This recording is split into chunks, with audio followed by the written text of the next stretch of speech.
Мир вам, дорогие зрители! Сегодня технологии развиваются быстрее, чем мы успеваем их осмыслить. Меня часто спрашивают, а пользоваться нейросетями это не грех? Я всегда отвечаю, любой инструмент можно и нужно использовать для благих целей, и всякое доброе в тех же руках может стать грехом и злом. Я решил направить возможности искусственного интеллекта на то, чтобы вернуть в нашу жизнь мудрость святого Григора Татеваци. Его трактаты о роке и судьбе, написанные в XIV веке, сегодня звучат как никогда актуальны. С помощью нейросети я превратил его сложные тексты в доступный диалог, чтобы показать, мы не рабы звезд или обстоятельств, не они нами управляют. В этом видео два собеседника дополняют друг друга, раскрывая суть учения святого о роке и судьбе. Послушайте, как древние мысли святого звучат в цифровом веке. И, дорогие, пожалуйста, оцените в комментариях, стоит ли нам дальше использовать искусственный интеллект, чтобы открыть заново сокровища нашей армянской духовной культуры. А в следующем выпуске мы разберем, что Татеваци думал о природе наших грехах. Вот подпишитесь, чтобы не пропустить. И приятного просмотра.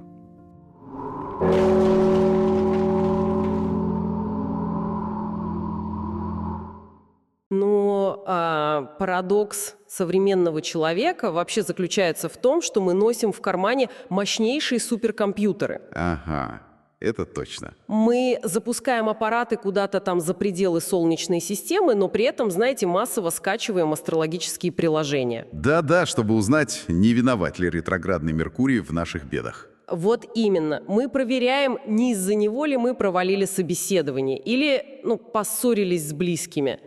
В нас как бы живет это древнее, почти неискоренимое желание найти внешнего виновника своих неудач. Желательно такого далекого, до которого вообще невозможно дотянуться. Точно. Чтобы можно было сказать, мол, мои руки связаны, сценарий уже написан где-то там в космосе.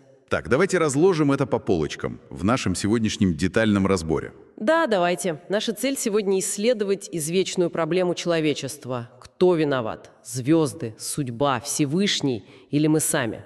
И источником для нашего глубокого погружения станет философский трактат Григора Татеватяна. О, это потрясающий текст. Абсолютно. И он, знаете, с такой ледяной математической точностью разбивает концепции фатализма.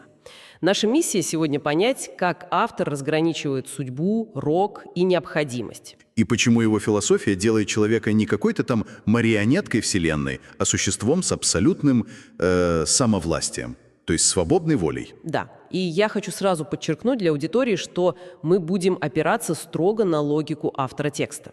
Мы здесь ничью сторону не принимаем, просто наслаждаемся красотой древней мысли. 100%. И для начала стоит вообще очертить поле битвы. С кем спорят Татевати? С фаталистами, верно? Именно. С еретиками-фаталистами того времени. Их позиция строилась на такой идее всеобщей необходимости. Вот смотрите. Они рассуждали так. Есть первопричина – Творец. Он вложил свою силу в звезды. Угу.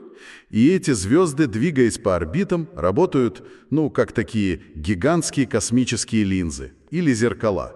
Они концентрируют эту силу и проецируют на Землю, диктуя нам каждый поступок. То есть судьба и рок в их понимании – это просто непреодолимая механическая тяга звезд. Звучит как довольно логичная замкнутая система. Да, внешне звучит стройно. Свет падает на линзу, преломляется и бьет в заданную точку. Но как Татеваци это взламывает? Он сразу указывает на грубую подмену понятий. В чем она заключается? Но фаталисты берут одно реальное явление и натягивают его на всю сложность мира. Автор текста вводит строгое различие между ближней причиной и всем остальным. Ближняя причина – это настоящая необходимость. Изменно, например, огонь обжигает. Да-да. Или камень падает вниз, смертный человек умрет. Это физическая данность. А ошибка оппонентов в том, что они пытаются приравнять к этой физической необходимости вообще все. То есть от того, как растет дерево, до того, решу ли я завтра продать свой дом. Абсолютно верно. Но, слушайте, давайте вспомним классический аргумент, о котором упоминается в тексте. Тот самый довод Аристотеля про слова и будущее. О, это мой любимый момент. Да, вот, допустим, я сейчас говорю, завтра будет дождь.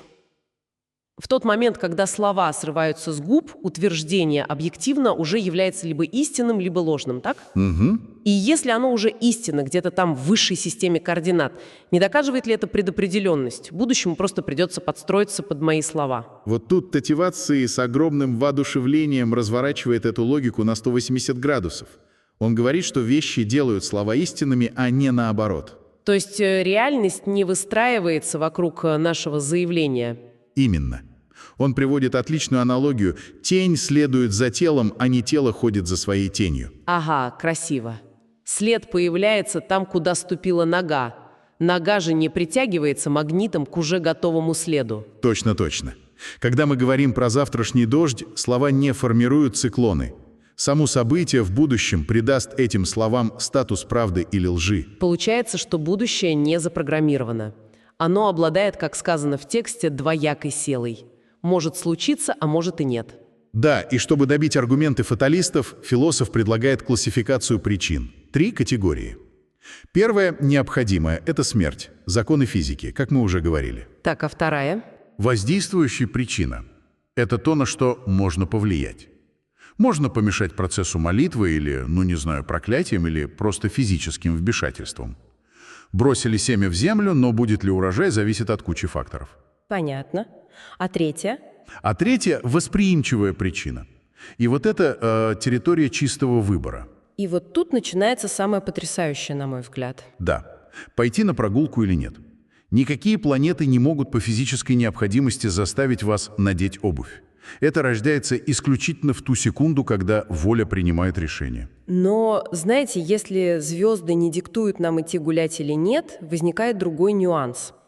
Текст ведь делает очень тонкий психологический ход. Тавуаци не отрицает астрономию и биологию полностью. Он признает их влияние на темперамент. Вот, смешение стихий в теле, климат. Но как тогда быть со свободой?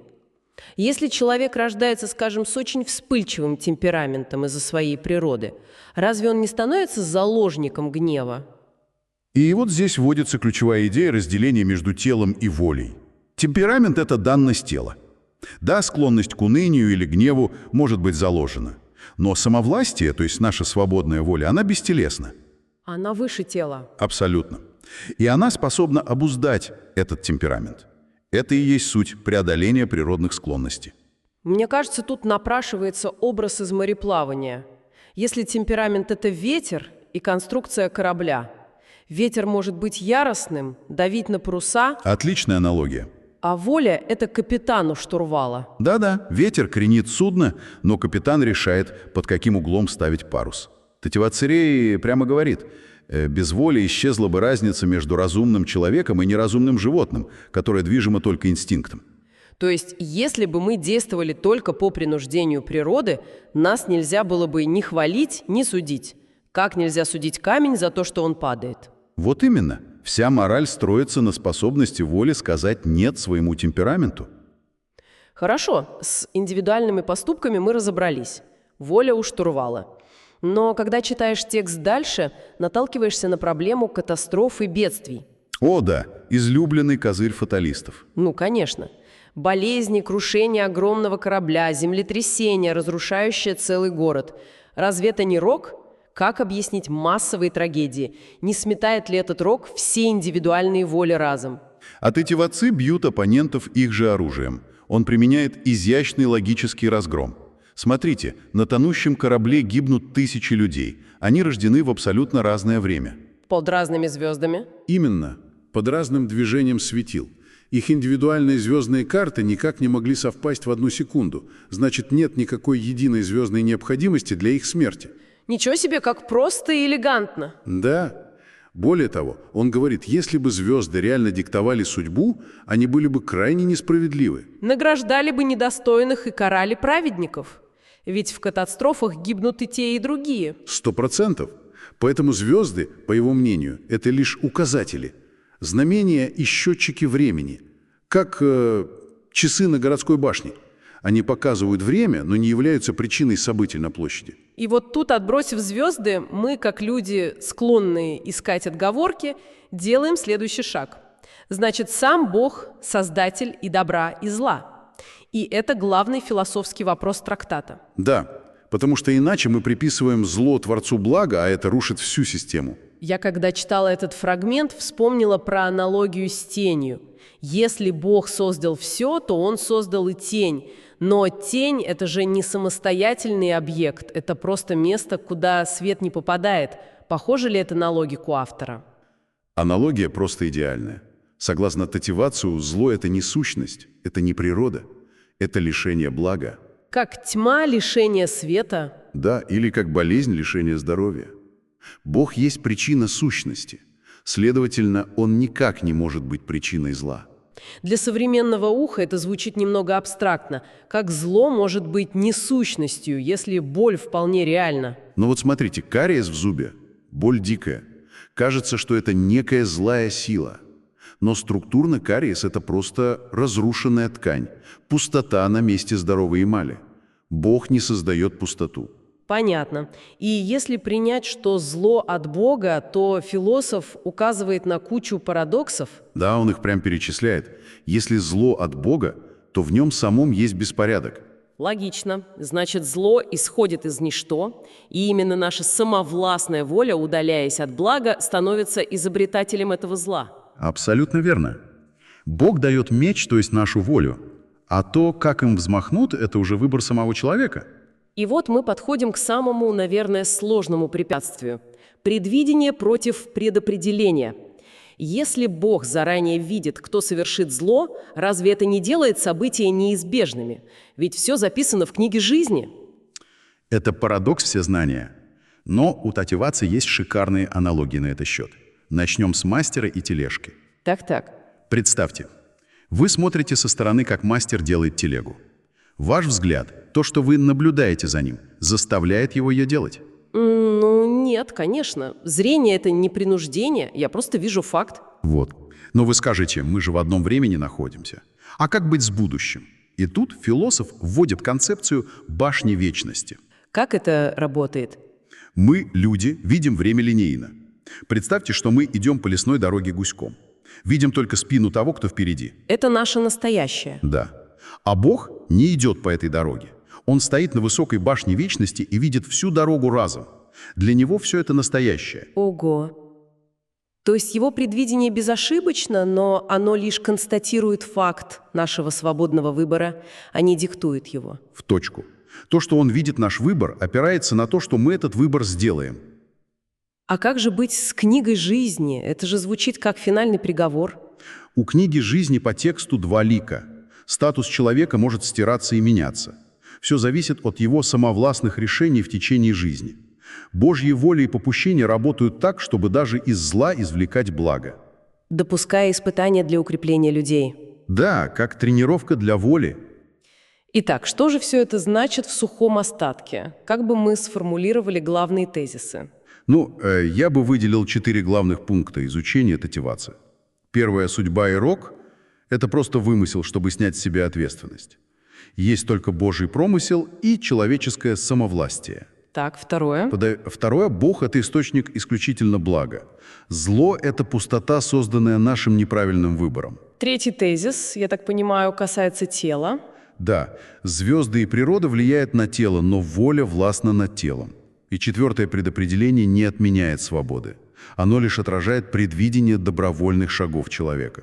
Знаете, практическая ценность этого текста для нас сегодня просто колоссальная. Это же мощнейший антидот от выученной беспомощности. 100%. Мы часто слышим, мол, ни один лист не падает без ведома Всевышнего, и думаем, что это фатальность.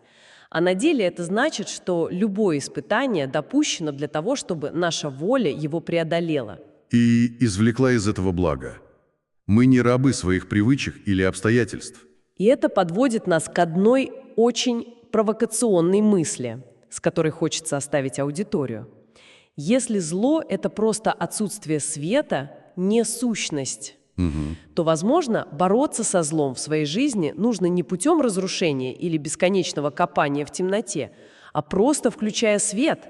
Делая осознанный шаг своей волей. Да, прямо сейчас. И вопрос лишь в одном. На что направлена человеческая воля в эту самую секунду? На созидание света или на погружение в пустоту? Прекрасный вопрос для размышления. На этом мы завершаем наш детальный разбор. Изучайте источники, включайте свет и пользуйтесь своим самовластием.